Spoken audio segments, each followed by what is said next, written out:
So, what's up, everybody? Good morning. So, what's the value of a hungry and a potentially pissed off Carlos Rodon and these non-flashy moves that the Yankees have made all offseason, with the exception of Juan Soto? Let's talk about that one right now.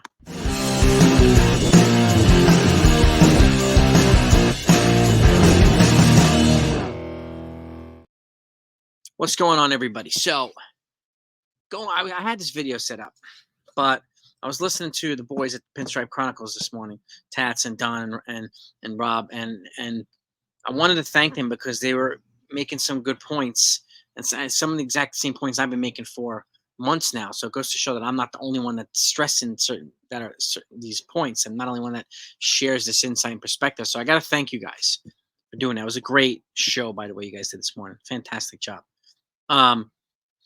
What are we talking about here? So let's think about it from back in the day, and I've said this too. You know, Juan Soto and Trent Grisham trade and Alex Verdugo trade happened within about 48 hours. Those are essentially the first moves that the Yankees made in December in a very uncharacteristically aggressive offseason for them, right? Since then, it's been non-sexy move after non-sexy move. So it makes a lot of fans feel, and I understand, that they haven't really done much, right? They're not doing much to compliment or to make Juan Soto happy, right? Showing that they're serious about winning, which isn't necessarily the case. Okay. So even last year, they brought in Carlos Rodon. People were sending this guy Venmo money. They were begging him to sign Rodon, right? Brian Cashman. And he signed them. And he did come off of 2 very good years with the San Francisco Giants. So the signing and the money that came with it was justified. And he came here, did not have a good first year. But he's already there proactively in Tampa a month early, as is Nestor Cortez. These guys both had frustratingly injury-riddled years last year, and they're both pissed off and ready to redeem themselves. So to me, that brings the Yankees value. Okay, now, how does that value equate to what the Yankees have in the starting rotation? We'll get to the offense too. But starting rotation as we have right now, it's Gerrit Cole, Carlos Rodon, Marcus Stroman, and then after that, it's probably a combination of either Clark Schmidt and Nestor Cortez, and maybe leaving that 5th spot or 6th spot open for the Will Warrens of the world and the Chase Hamptons and Clayton Beaters to give them a chance, an opportunity. Or you may have a guy like Luke Weaver, who they brought in as a rover, as a swingman, who can get some swing starts, potentially long relief too. So, which is value because he's going to take over Michael King's role. I mean, you remember Michael King, how much value he had here? He had a lot, and I think Luke Weaver is going to have the same type of impact that Michael King had. So I'm very glad that they brought him in. Could another guy be helpful? Yeah, sure. But let's think about it. Initially, the Yankees offered Yoshinobu Yamamoto 10 years, $300 million, which was a higher AAV than every other team. He eventually went to the Dodgers for 12 years, whatever it was, and $325 with a $50 million posting fee on top of that, which turned into $375. So, but they offered him a higher AAV. He turned it down. He rejected it. So they were serious about adding a frontline pitcher to complement Gerrit Cole. They were serious from the start. Okay, and they had to wait until he got posted, just like everybody else did. They had to wait until offers were made, just like everybody else did. So once they submitted their offers, they just had to wait until he accepted or declined them. He eventually declined them, but they didn't know what the other offers were. But timing-wise, why do I point this out? Well, when they offered this money to him, they had not agreed to any of the arbitration deals with any of the players that they were going to. All right, that math hadn't been factored in yet. Okay, officially, and they were also way under the Cohen threshold. So he would have taken him over the threshold, yes, but a portion of his contract would have taken him over the threshold, not the entire thing. That matters significantly. Okay. And for those that like to calculate every numbers like I do, it matters significantly. Even though I don't work for the Yankees and I don't speak for all the fans, I don't speak for the Yankees. This is just common sense. This is basic math. So I point that out because what did they do after that? Yamamoto rejected them, signed with the Dodgers. Then they pivoted to Blake Snell. They were willing to offer him $30 million a year, or close to it, 25, 30 million a year. They offered him $150 million. It was flat out rejected immediately by him and Scott Boras, who then counted with 9 years, $270 million. So yeah, the Yankees were $120 million short of what they asked for after They offered it. They didn't ask for that before. Okay, he offered it. So they weren't like intentionally 120 million short. They just happened to be 120 million short. But the silver lining is everybody else was 270 million short because the Yankees were the only team that actually officially made this man an offer, and they flat out rejected it immediately. Putting themselves in a terrible position to negotiate here. So what was the logical move for the Yankees? Well, they had to bring in somebody, so they pivoted to the guy who actually wanted to be here, Marcus Stroman, who's a dog, who was competing with Blake Snell for the Cy Young Award before he came up with this mysterious hip injury last year. He's healthy now. The guy's a gamer. He wanted to be here. He took less money to be here. How could they not consider that? Two guys that they went after both rejected them flat out. And Snell rejected them after they had agreed to the money with the guys, and they were closer to the Cohen threshold. Okay. Then they pivoted to Marcus Stroman after Snell rejected them, putting them over the Cohen threshold. And we didn't know at that point to whether the offer was still on the table. Now we heard yesterday that they basically rescinded that offer. Okay. And they're pivoting to an attempt to try to acquire Corbin Burns at a trade deadline. There's no guarantee that's going to happen. They've added Rhys Hoskins to their offense, and they are, trying to contend in the National League Central. So a lot of this going to determine as to whether they're contending, whether the Yankees are contending, whether they're not contending. So the situations of the team we don't know yet. So there's no guarantee that's going to happen, which is why it's a good idea for the Yankees to, at the very least, consider bringing in another pitcher, even if it's a rover like Luke Weaver. Even if it's like a Hyunjin Ryu from Toronto Blue Jays, who will probably come on the cheap. And again, everyone at this point is going to cost double over the Cohen threshold. So if it's $5 million, it turns into 10. If it's 25 for Snell, it turns into 50. Okay, that's how it is over the Cohen threshold. So the Yankees are dealing with this factor. No one else in baseball is dealing with this right now. Just the Yankees. No one else is going to pay double for a contract. Just the Yankees. And that additional $25 million doesn't go towards the player. The player's not going to make $50 million a year. He's still going to make the $25 million or whatever he agrees to, whatever he would agree to. That other payout goes to the luxury tax penalty that the Yankees have to pay. Their penalty already is about $48 million bucks.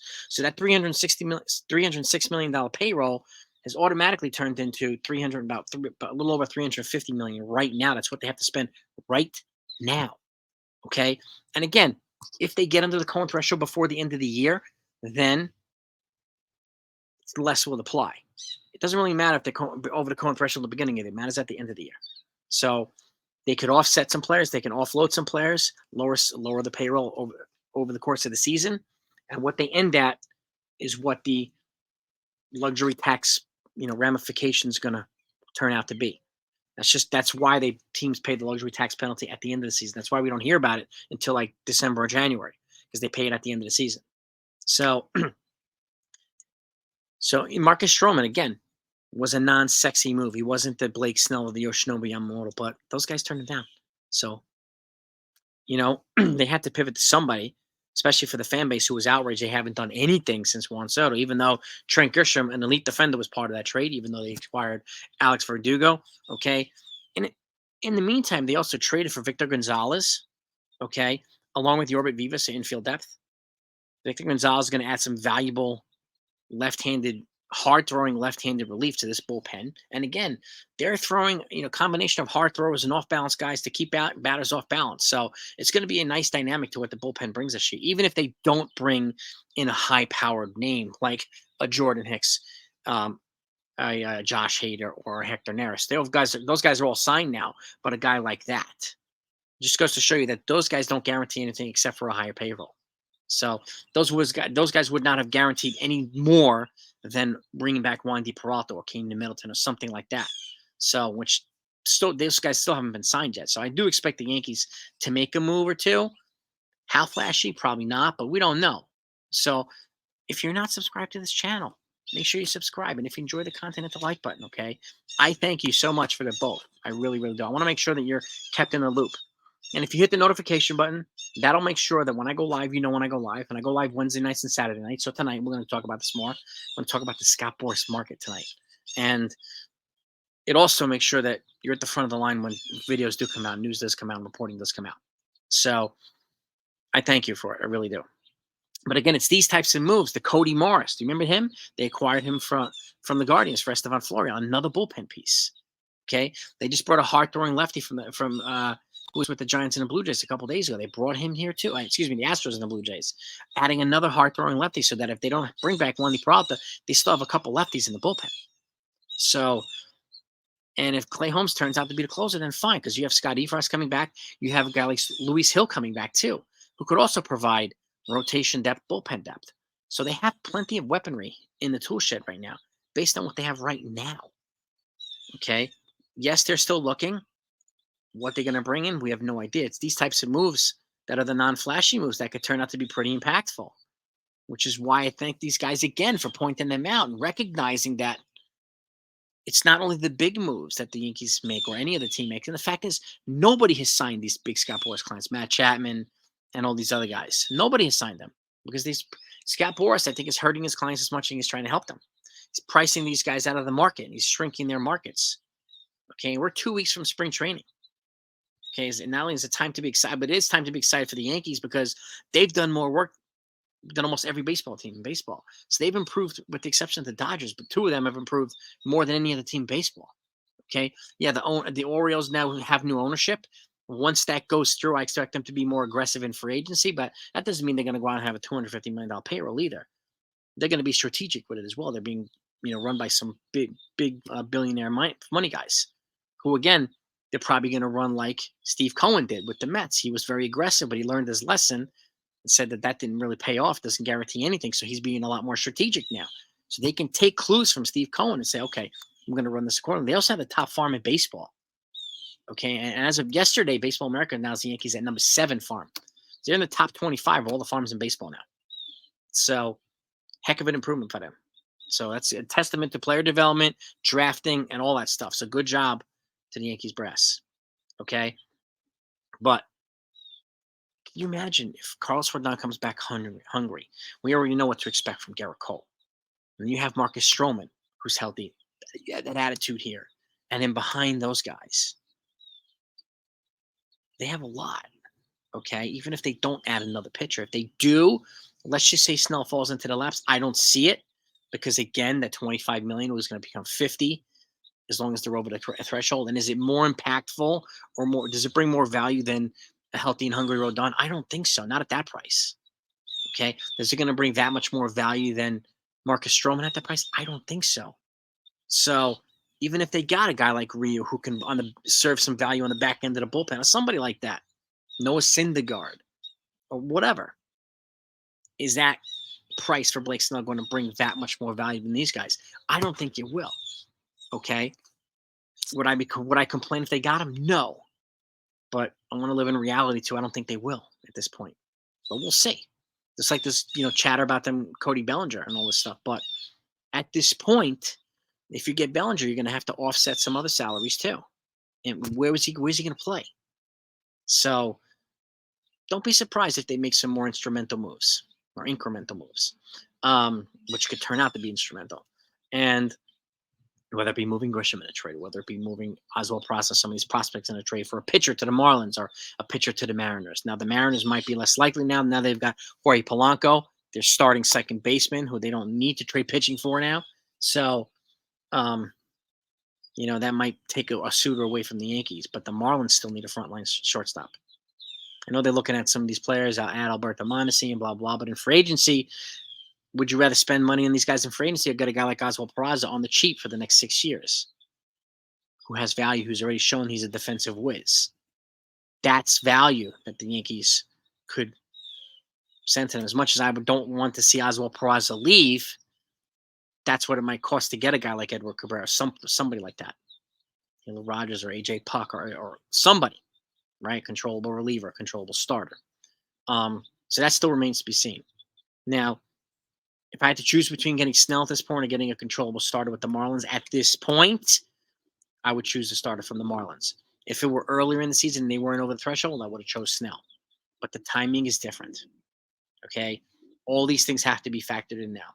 But again, as it stands right now, there isn't a team in the American League that's improved more than the Yankees. Okay? A lot of those comments, let me know what your thoughts are. Okay? Because You know, this is the fact. These are the facts right now. This is the truth, and it's important to recognize that. And again, I like to point out, you know, the little things as much as the big things, because they can add up too. So, and people can call me a fanboy or whatever. I care about this team no matter what they do. This is my team, the Yankees. This is why I spend so much time on Yankee content and do so much stuff. This is why I give you so much information. Okay, because this type of stuff can be transformational to their franchise, to the fan base. You know, a guy that we're like, who's this guy? Like, we could be singing his praises later on in the season. Okay, Josh Hader could have come here and been a bust. Hector Neris could have come here and been a bust, right? Jordan Hicks could have come here and been a bust. And if that was the case, then we'd have different types of complaints from Yankee fans. Nevertheless, still complaining from a lot of Yankee fans. So, which is why I don't like to underestimate, and I hope that you don't either, these types of moves that the Yankees have made. Okay, in addition to the ones they got, Juan Soto, a generational player here. Nothing any team has done trumps what they've done with Juan Soto. Nothing. Not even Ohtani to the Dodgers. Nope. Okay, so let me know what your thoughts are. Love the comments. Let's have a dialogue. Talk to you later.